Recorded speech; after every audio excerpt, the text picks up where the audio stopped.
We're not the type to play games, you can stay claims. Came to show the movement moving like a freight train, breaking walls and crumble earth with every step we take. We walking by with lash and your neck will break.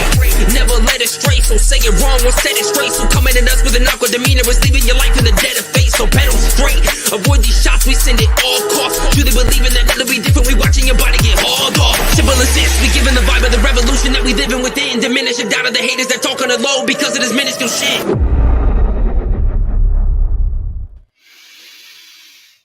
Daggerheart. Daggerheart. Daggerheart, come and we want to go home.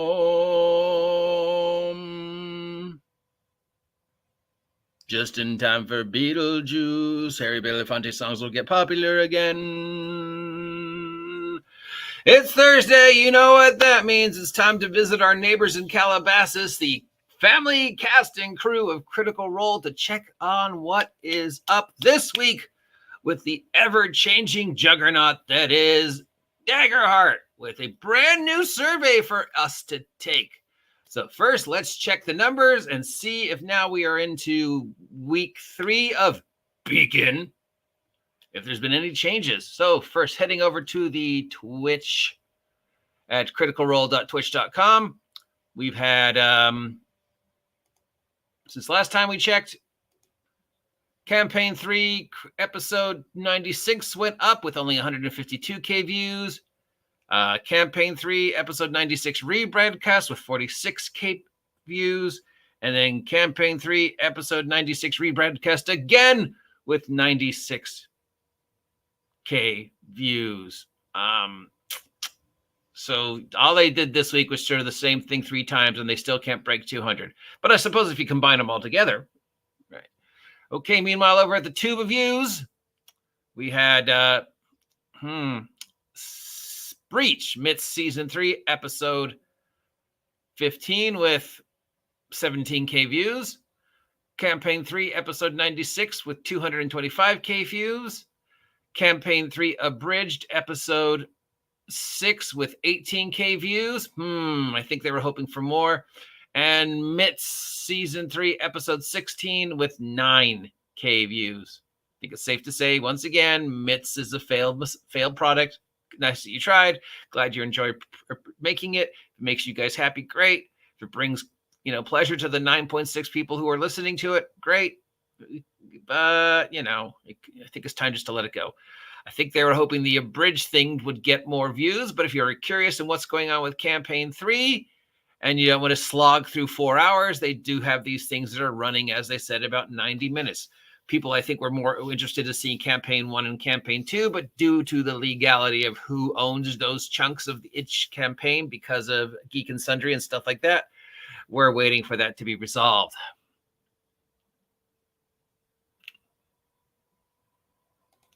In other news regarding the latest controversy to hit the show, oh no, Imodna breaks up. Spoilers. Sorry. So the imaginary couple between the 2 imaginary characters that has been brewing and building up over the run of Campaign 3 to create a very unstable LGBTQ relationship, they broke up. I guess one of them decided they didn't like the fact that the other one was becoming more and more evil. Meanwhile, Campaign 3 continues to drag on towards an inevitable, hopefully, ending. Maybe it'll end after Gen Con. They do have another live one coming up where they're all going to get together and do a big live thing. So maybe that'll be the end. But I think Campaign 3 needs to end. And they take a break. And we pass the torch on to the new thing. Anyways, that is really the only controversy to hit them this week. That the imaginary couple broke up. Of course, the fans are upset. No! We also have an interview with Felicia Day, if you want to hear about the origins and history of how Geek and Sundry and Tabletop became what you know as today as Critical Role. You can watch that over at our friends, The Character Sheet. Other than that, not much in the world of Critical Role this week, which for our friends is a good thing. So Daggerheart has a new survey. Let's take it. How many players were in your party? I don't know. Let's say 2. Where was the game session run? I don't know. In person. What session number was this? I don't know. 5. What version of Daggerheart were you playing? What do you mean, what version of Daggerheart? There's only one. Submit. Please select chapter that describes your level 5, 6, and 7 characters. What is my character? I think we did this before. He was Wanderborn. Human.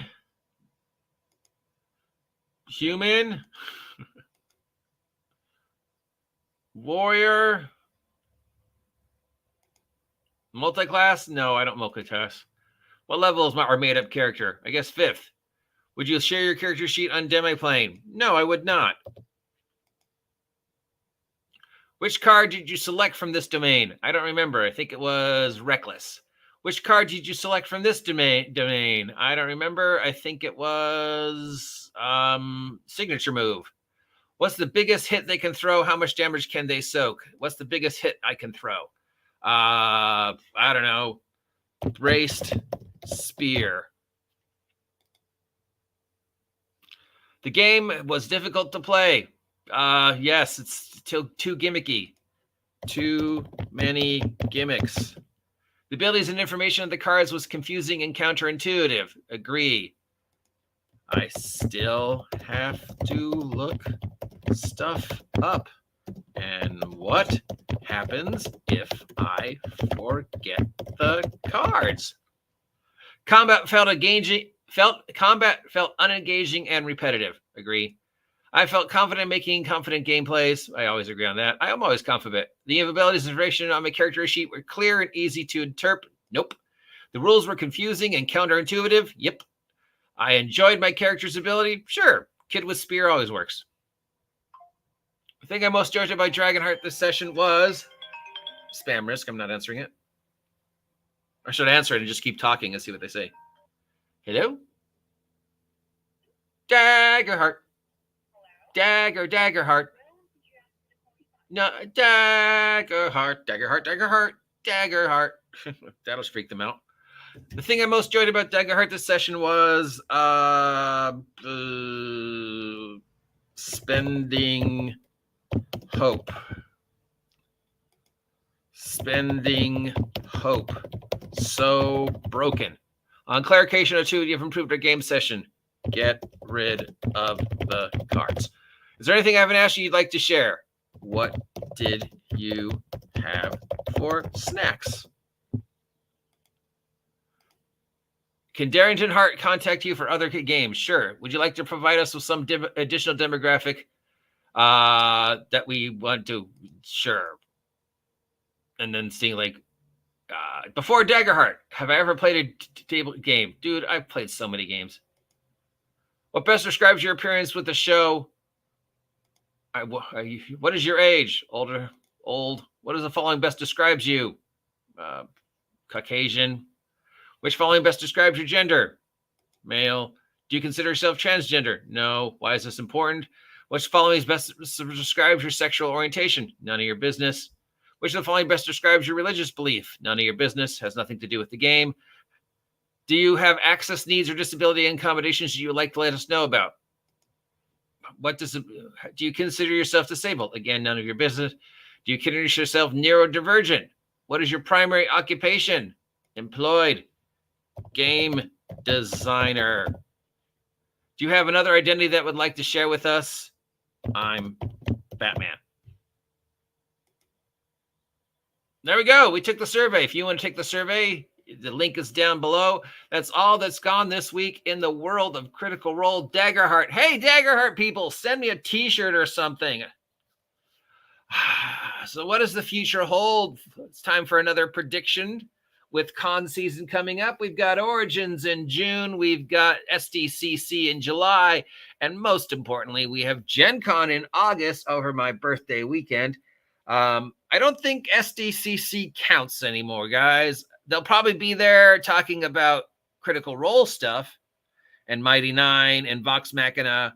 I don't know if they'll be there talking about the game because I don't think maybe other than Wizards, San Diego Comic-Con really is a geek convention anymore. So I doubt they'll be there talking about Daggerheart or their board games. But Origins and Gen Con, will they be there, and what will they present us? Hopefully a playable, fully built out beta version to hand out to the press, because they really need to get on that. They really need to get on pushing Daggerheart, supporting Daggerheart. We need to see more Daggerheart live plays. We need to see Daggerheart t-shirts and stuff like that.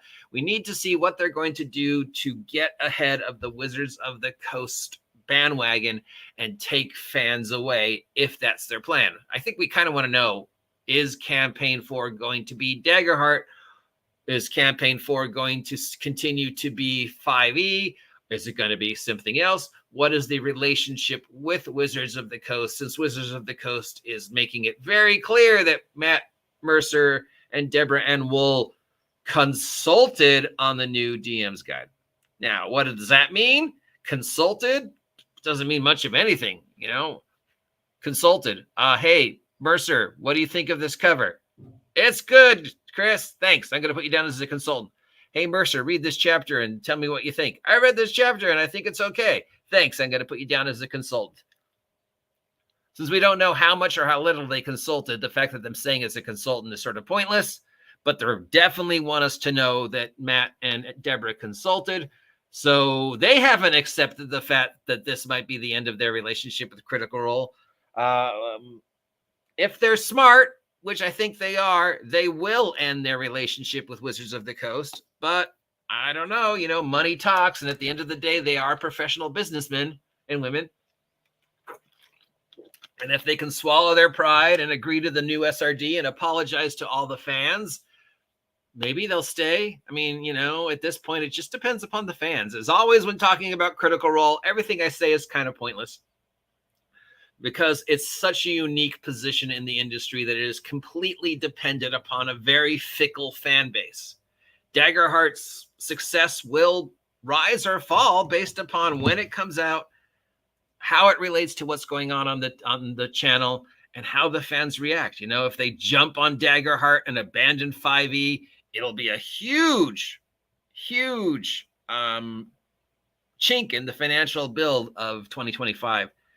Wizards of the Coast. On the other hand, if they stay loyal to Wizards of the Coast and the fans stay loyal to Wizards of the Coast, and Daggerheart just kind of pitters away like Candle Obscura, then it won't really affect things whatsoever. Otherwise, they will lose a lot of respect in the industry. But I don't know if they really count, if they're counting those millions of, you know, Hasbro dollars for staying loyal to 5e. Oh no, our fans are upset at us. When are our fans not upset at us? Here, why don't you cry into my bathtub filled with $100 bills? So again, it just depends upon the fans. That's it for Daggerheart Beats this week. We'll be back with more of this, at least until August. I might stop after Gen Con. It is getting kind of boring. Until then, I'm the OG GM. If you appreciate this content, let me know. If you never want to hear me talk about Daggerheart ever again, let me know. Please like, please share, please subscribe. Please check out my merch on Drivethrurpg. Link down below. If you want to take the survey, I included the link. That's it. Have a great day. I'll talk to you later. Get off my land.